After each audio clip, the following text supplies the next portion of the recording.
4 in 5 patients on trolleys in Irish hospitals are waiting in emergency departments. This is according to new figures from the Irish Nurses and Midwives organisation.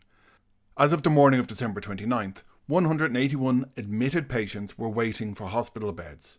Of these, 143 patients, almost 80%, were in emergency departments, with the remaining patients placed in wards elsewhere. The figures come as flu cases were expected to peak over the festive period. While pressure remains, the latest numbers are a slight improvement compared with earlier in December, when trolley numbers were significantly higher. This year's figures are also well below the same period last year, when more than 600 patients were waiting for beds.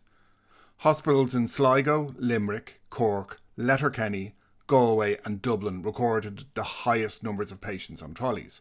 Health leaders say flu cases may be easing, but warn that hospital capacity remains under severe strain, with many hospitals operating near or above full occupancy.